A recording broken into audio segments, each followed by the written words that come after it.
Let me start by reminding everyone about our step-by-step action plan to defeat coronavirus. At every step of this process, we have followed the latest scientific and medical advice. Our goal is to slow the spread of the virus and protect the ability of the NHS to cope. We've taken unprecedented action to increase NHS capacity with more beds, more staff, and more equipment on the front line. And we've told people to stay at home so that we can protect lives and protect the NHS. Today's daily figures show that 232,708 people in the UK have now been tested for coronavirus. 60,734 people have tested positive, an increase of 5,492 cases since yesterday. 19,438 people have been admitted to hospital, and sadly, of those in hospital, 7,097 have now died, an increase of 938 fatalities since yesterday. Our thoughts are with the family and friends of those who have passed away. People, I'm sure, will also want an update on the Prime Minister's health. He is receiving excellent care from the NHS team at St Thomas's. The latest from the hospital is that the Prime Minister remains in intensive care, where his condition is improving. I can also tell you that he has been sitting up in bed and engaging positively with the clinical team. The Prime Minister is not only my colleague and my boss, but also my friend, and my thoughts are with him and his family. The news about the PM reminds us how indiscriminate this disease is. Nearly everyone will know someone who's been affected: friends, family, neighbours, colleagues. This is a terrible virus that respects no boundaries of status or geography or vocation. But we are not facing it alone. We are all taking part in a collective national effort to protect the vulnerable and each other, to secure our public services, and to save lives. This endeavour is underpinned by an important, simple idea: that we depend on each other.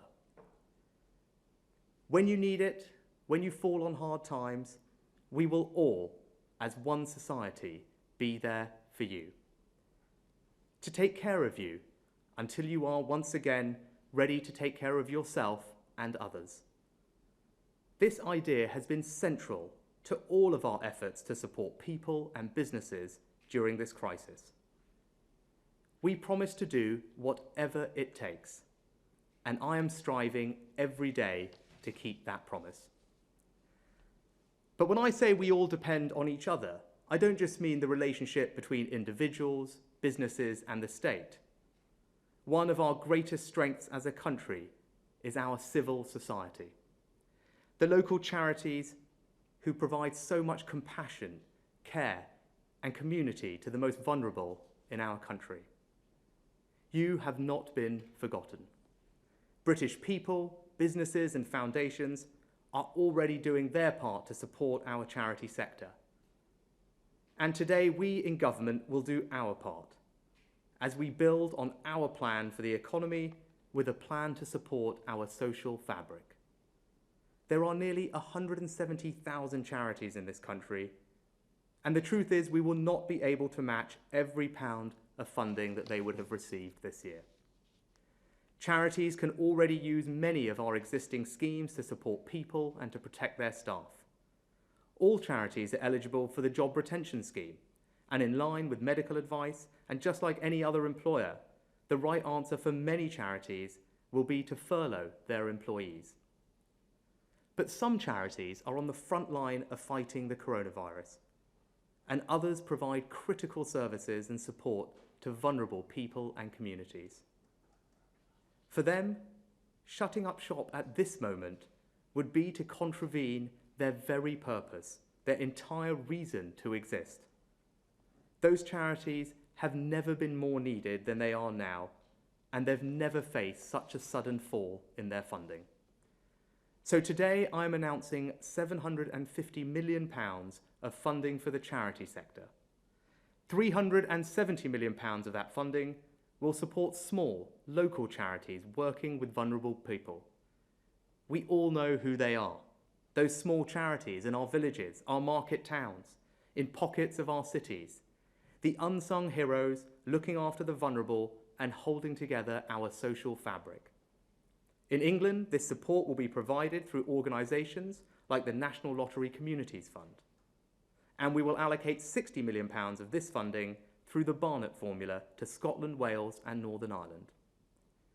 The UK government will also provide £360 million directly to charities providing essential services and supporting vulnerable people as we battle the coronavirus.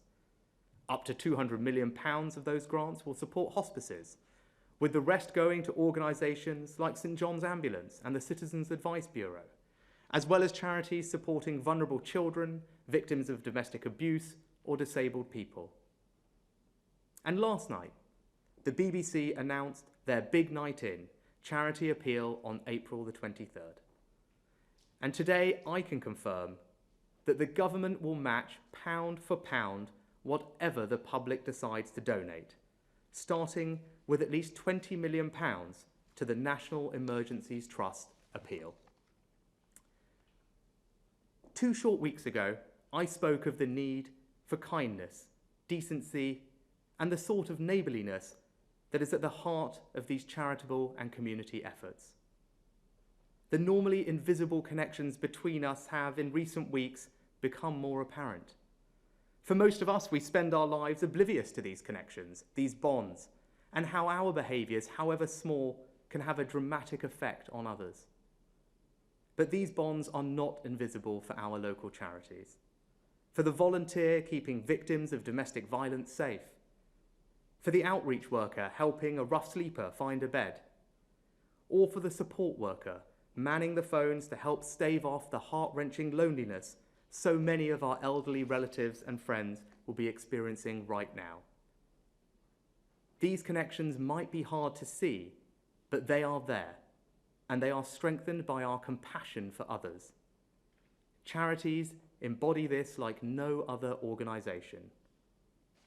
And their lesson is that the simplest acts have the potential to change lives. At this time, when many are hurting and tired and confined, we need the gentleness of charities in our lives. It gives us hope. It makes us stronger. And it reminds us we depend on each other. Thank you.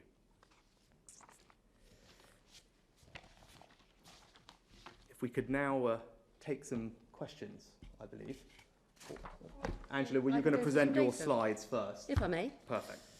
I wanted to start by showing this data, which is a record of how much we've acted together to reduce how much we contact each other. So what's shown here is footfall at 17 stations across the country, counting how many people pass through those stations at different times through the month of March. And what you see is that at the end of March, footfall was down 94% compared to the first week of March. And in the next slide, what you can see is that that has worked in the sense that this count of new cases in the UK, day by day, over the last few weeks, is not accelerating out of control. Yesterday, there were 5,492 new cases, and the spread of this virus is not accelerating, and that is good news. If I could have the next slide, please. What's recorded here is people in hospital beds with COVID. And the highest of those lines is London, and the one just below in grey is the Midlands. And what this is a slower responding record of new infections because, of course, once people are in hospital, some of them will have to stay there for many days, some of them for some weeks. But again, what we see is that the rate at which this is rising is definitely getting slower, and it looks like we're beginning to get towards a flat curve there, which is, of course, what we've all wanted. Our overall aim has always been to make sure that everybody can have access to critical care if they need it. And that's what's shown on the next slide, is COVID patients in critical care. Back one, please. Can I go back one, please? No? Okay. This one here. Yes, thank you. And there we can see encouraging news that perhaps, at least in some parts of the country, this really has started to flatten. Across the country, in the last 24 hours, this has increased by just 4%. And again, that is good news because this is our most limiting resource at the moment. So finally, I have data on the sad statistic of people who have died from COVID. And this is an international comparison across different countries, showing how that number accumulates in different countries. And the UK is the dark blue line somewhere in the middle there. This data has long reporting lags, and even after the number of people in critical care stabilises or even maybe begins to fall, this number will rise because sometimes deaths are reported many, many days or even a week or so after, sadly, somebody has died. So we expect this number to keep rising even after the curve has flattened. Thank you, Chancellor. Thank you. Steve, anything you wanted to add? Well, maybe a word on charities. So in the NHS, we work very closely with our partners in the charitable section. And I know it's really important that not only we all support them during this difficult time, but it's also really important to recognise the support that they are giving everybody to help them through the time where we are asking people to stay at home and take the measures that we have indicated. I have the real privilege at NHS England of leading the cardiovascular, that's heart attacks and stroke strategy, and two charities I work very closely with, the British Heart Foundation and the Stroke Association. And I know they would want me to say today, to remind everybody that the NHS has worked night and day to surge capacity to manage coronavirus, but it is also there for you if you have symptoms of a stroke, symptoms of a heart attack. Indeed, if you have any emergency condition, whether it's a sick child, whether it's a mother or a pregnant mother in pregnancy who's worried about the movements of the baby, you should be seeking emergency services, just as you always have done. They are there for you. And although we are focusing on coronavirus, it's important that we also continue to focus on other emergency conditions. Thank you, Steve. If we take some questions, I think first up is Laura Koonsberg from BBC. Thank you, Chancellor. You keep saying whatever it takes to help people through this time and with support from the economy. But do you accept, Chancellor, that under the lockdown there is a trade-off between protecting people's health and protecting people's jobs?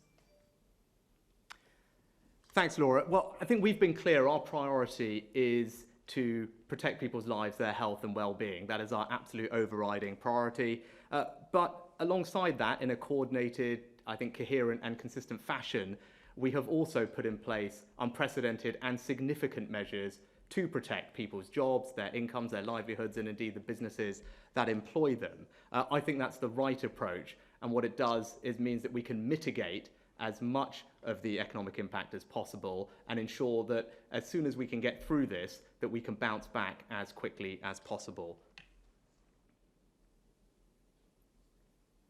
Was there anything you wanted to follow up on for either of anyone else? Do you accept, though, that some people are falling through the cracks? I mean, the Treasury Select Committee this afternoon has said that you need to take urgent action for some people who aren't covered by your very extensive scheme. Do you think the public should be prepared for a serious downturn, maybe even a recession? I think I've been very clear and very honest that this will have a significant impact on our economy. That's not uncommon with every other major country that's grappling with this. I think we will all see a significant impact on our economy. And I've also been very honest that in spite of what are unprecedented measures in scale and scope, I can't stand here and say that I can save every single job, protect every single business, or indeed every single charity, the focus of today's announcements. That's just simply not possible. But what we can do is put in place what I think is an enormous amount of support in a targeted fashion as best as possible to help as many people as possible get through this so that, as I said, we can emerge on the other side of it stronger, united, and hopefully able to bounce back as quickly as possible. Perfect. I think if we turn next to, is it Tom Clark from ITV? Tom, are you there? Hello, yes I am. Thank you, Chancellor. My question relates to testing. Yesterday's briefing, the Chief Medical Officer made the honest admission that Germany's lower death toll in their pandemic is due to their ability to test more people more quickly. Given their death toll is 3 times high, more than 3 times lower than ours, is it now time for the government to come out and admit that thousands of people have died and thousands more people will die in this country as a result of our failure to test more people more rapidly? Steve, you want to take the To be honest, I don't think that's what the Chief Medical Officer did say. I think he said that testing was one of many factors, and I think the Chief Scientific Advisor spoke about this too, was one of a range of things in Germany, and I think it's difficult at this stage to say what range of factors has contributed to what. I think the Chief Medical Officer was also making clear that it's important that all countries learn from each other. And I've no doubt that other countries will want to learn from our experience and some of the things that we have done in the United Kingdom, for instance, the work on modelling and predicting what the epidemic might do. So I think the point he was making yesterday was that everybody should be learning from each other, and indeed that is what we're doing. Angela might have more to say on that. Yes, I would have thought the point would be that the rate of deaths, of course, appears much lower if you can count many, many more of the cases. That's certainly one of the things that you see. If you see different case fatality rates in countries, that could be because you're counting many, many more of the people who should be on the bottom of that fraction. In terms of modelling, that is something that we're really very happy in this country to offer to other countries, and hope that's one of the things we can contribute to the international effort. Brilliant. Thank you, Tom. I hope that. Like you, I just sat through the Select Committee hearing on which you were a witness.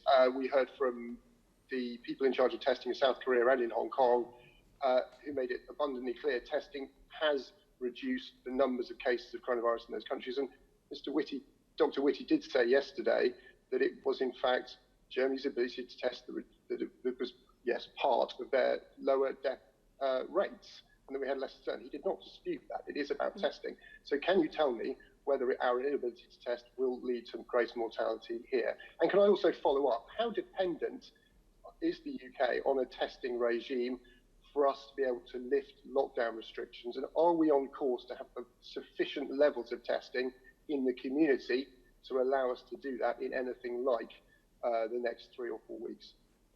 So I think we all agree that testing is important. That is not the issue at all.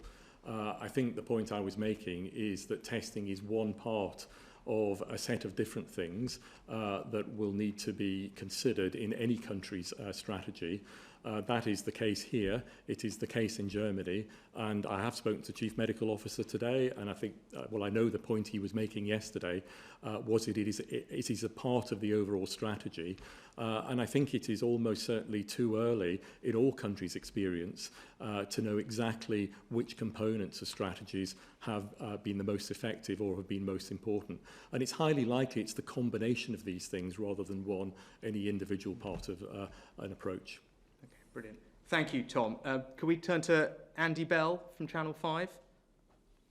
Yes, thank you. And I want to follow up partly on Tom's question about the lockdown, but in a different context, which is the First Minister of Wales has said today that, as far as he's concerned, the lockdown is going to continue beyond next week in Wales. So can you level with us now and just accept that the lockdown is going to continue across the UK through next week? And from a scientific and medical point of view, is it possible or even desirable that different parts of the country could come out of lockdown at different speeds?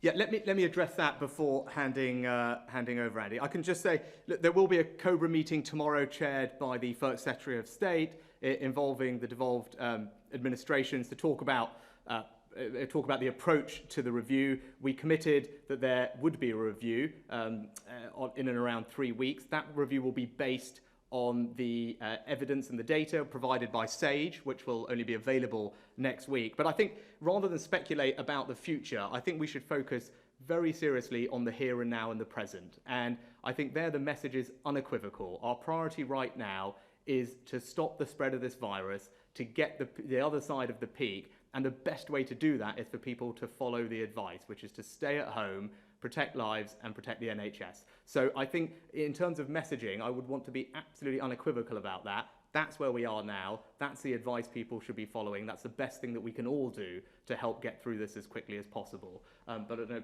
Andrew, if you wanted to add anything on that. We have always said that we would need to be able to see what impact the whole suite of interventions that were brought into place on the 23rd of March are having before we can make any evidence-based decision on what to do next. And this week is a really important week. We're all watching what happens.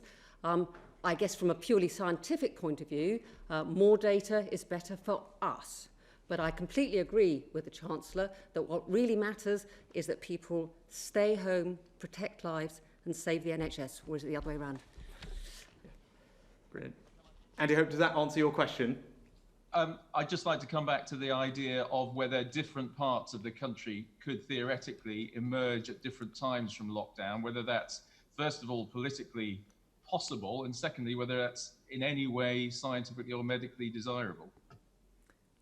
I think that what I'd probably say before handing over to Angela on the medical is just, I think, again, I don't want to start speculating about the future. I think that's not helpful at this juncture. I think the thing now is for people to focus unequivocally on the advice. We are where we are in this process, and the advice is clear. People should follow the advice. That's the best thing that everyone can do wherever they live in this country at the moment. And I think Angela probably would echo that. But I would echo that.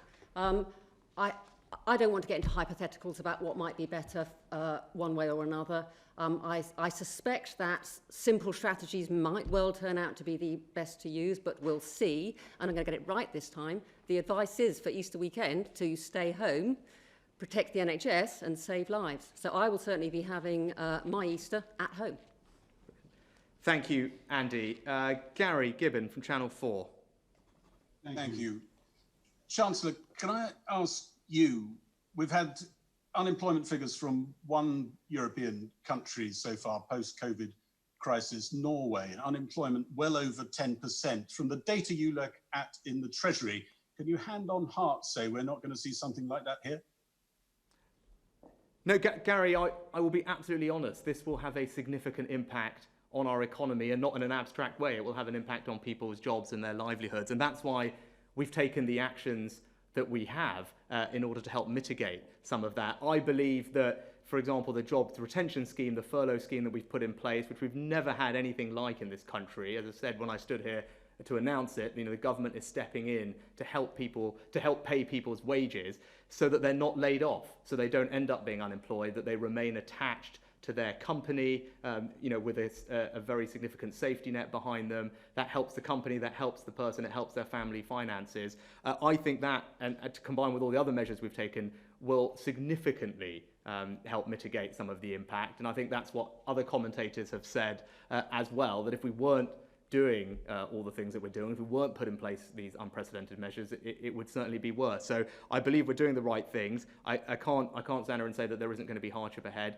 There is, which is why going through this together as one society, united, understanding that everyone's got a role to play, whether that's government, business, charities, your next door neighbour. I think that's the best approach to this, but I'm confident we will get through it. Can I ask, is some of that? Is some of the data from surveys already coming in outstripping your expectations? You mentioned the furlough scheme, some suggestion that there could be people applying for that, businesses applying for that, way in excess maybe of Treasury expectations. Did you ever think you could be forking out, say, 40 billion over 3 months, which could be the number, couldn't it? Well, I think just to clarify on that, we have not put out a specific projection or an estimate of the take-up of that scheme. And I think there was some reporting that we might have, and this might be in excess of it. So we haven't actually done that for the simple reason, this is an unprecedented situation. So of course we have a range of scenarios that might come our way, but there isn't a precise central estimate of what the scheme might do. What I would say is, you're right, there is other data that we can look at, and I think others and myself have talked about universal credit claims, which have come down from where they were 10 days ago, which is comforting, but they're still very elevated relative to what normal levels might be, sometimes 4 or 5 times higher. That is obviously something we look at, and that's why we've not only strengthened the safety net and put extra money to the tune of £7 billion plus into the welfare system for those who are accessing universal credit. We've also provided more funding to DWP, for example, to help them process those claims and make sure people get the support as quickly as they need. But as I said, when it comes to the job retention scheme, people who are put on that scheme at whatever scale, to me, that's the scheme working. The idea is that we did that so that people were not laid off, they were not unemployed, they had a good income to get them through this, and they remain attached to their company and their employer. So if it ends up being significantly used, I will view that as a success if it means that we get through this and then can bounce back quickly and provide security to those people and their families during it. Thank you. Is I think next Pippa Creer at the Daily Mirror. We all know that the focus now is currently on following the advice, rightly. But I've spoken to head teachers and parents and MPs who are very keen to reopen schools as soon as the scientific advice suggests that it's safe to do so.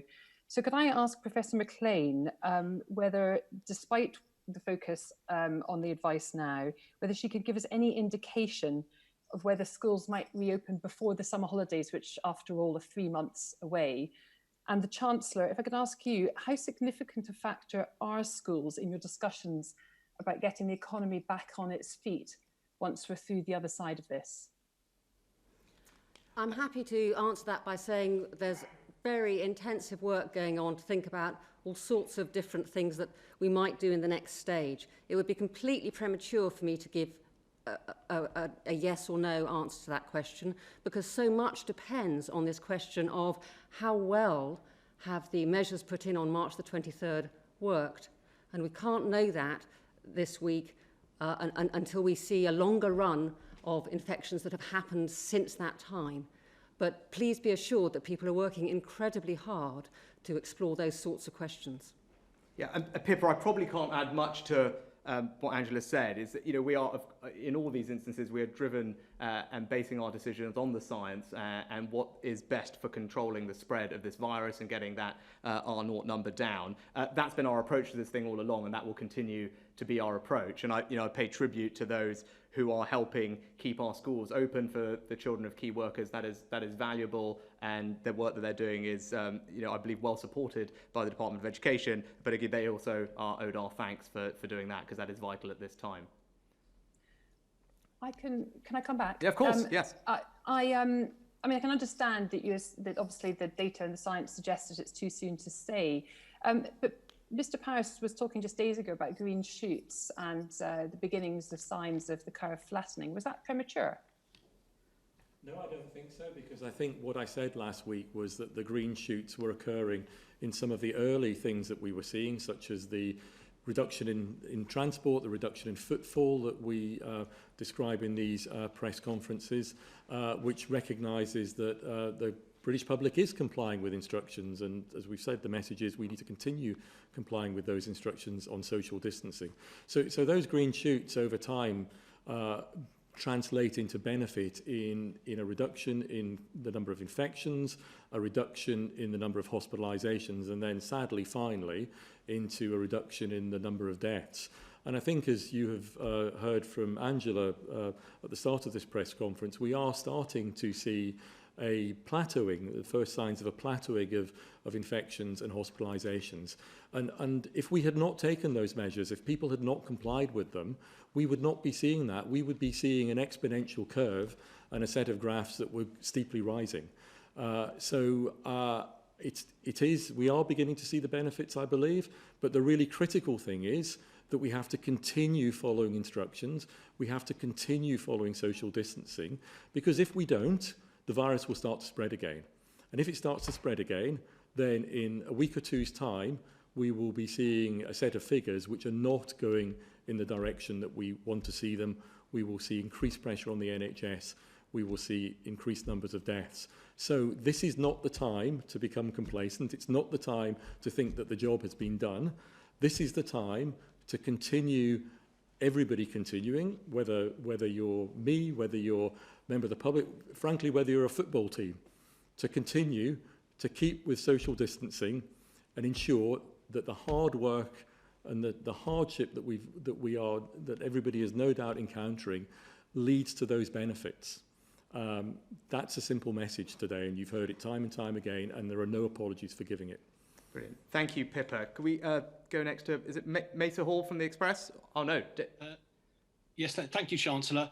Just back to your job retention scheme, the head of Revenue and Customs has today warned that the scheme is open to fraud and abuse. Have you had any evidence that that is happening? And would you urge employees to blow the whistle on firms that may be abusing this scheme? Yeah, thanks. Look, what I would say is we're obviously designing schemes at pace, which haven't been done before. And part of the reason that we've made some of the decisions that we've made in the design of whether it's the job retention scheme or the self-employed are deliberately to counter fraud. Because obviously we want to make them as simple as possible and as accessible to as many people as possible whilst protecting the taxpayer, because ultimately this is all of our money that will need to be paid back at some point. So we want to make sure it's targeted on people who really need it. And that has actually influenced some of the design choices we've made. That means some people might fall between the cracks. It means that there are people who are saying, well, can you not do it this way? Can you include us? And the reason we've not been able to do that is to protect against exactly that.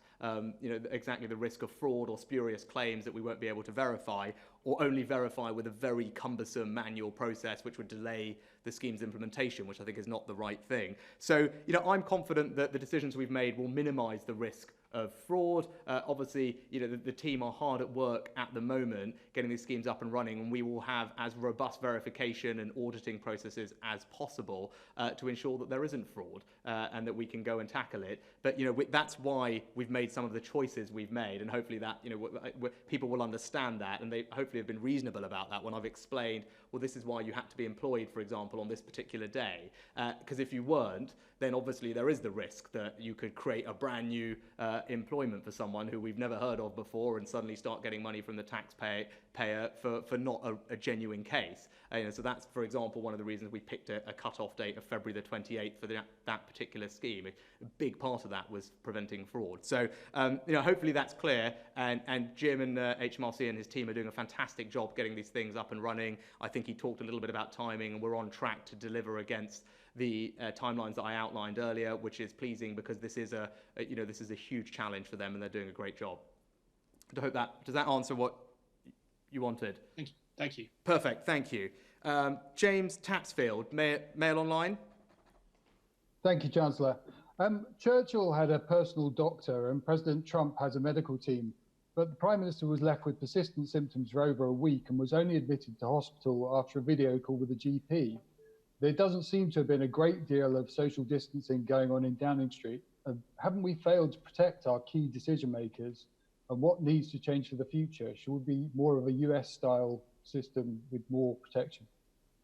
Well, I think I'll defer to Steve in a second, but I would say that I think the Prime Minister has received excellent care and advice at every step of the process. At the end of the day, no matter we're all trying our absolute best. That none of us are superhuman and impervious to getting sick during this process, and that's what makes this whole thing so awful for all of us. But as I've observed and seen, the advice, the care has been excellent, not just beforehand, but especially now at St Thomas's. I don't know, Steve, is there anything you want to add? I'm absolutely confident the Prime Minister has and is receiving excellent medical care. I'm not his physician. He will have been advised by his own doctors, but I do know colleagues at St Thomas's Hospital. In fact, a couple of weeks ago, I took the opportunity to visit St Thomas's Hospital, visit some of the critical care consultants, and I can't tell you how impressed I was and this is going back a few weeks, at the preparations that they were making, the details that they were thinking through in terms of how they would deal with an increase in patients with coronavirus. They are amongst the best critical care clinicians in the world. St Thomas's, even when I was a junior doctor many years ago, was world renowned for its critical care capacity. So I'm absolutely confident that my colleagues, all the clinical staff, doctors, nurses, and everybody else at St Thomas's is providing exceptional world-class care. Brilliant. Thank you, Steve. Does that answer your question?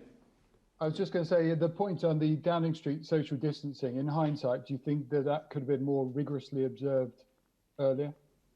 Well, I think, look, everyone is doing their best to follow the guidelines. I mean, whether it's, Cabinet, we've conducted, I think for the first ever time, meetings, via alternative means, and people are appropriately following all the guidance. That doesn't mean that we can completely eliminate the spread of infection in this process. But I think the good news is, as I said, there's good update on the Prime Minister's condition. Those that have been away are many of them now returning to work. But I think whether people are away or socially distancing or physically in the same place, the business of government throughout all of this has gone on, and it has gone on at pace. And the team, whether it's politicians, cabinet ministers, civil servants, doctors and medical advisors, are working night and day to make sure that we do what we need to get the country through this and support the British people at this time. I can absolutely give you that assurance.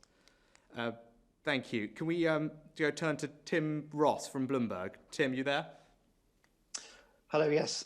Chancellor, you say the Prime Minister is improving.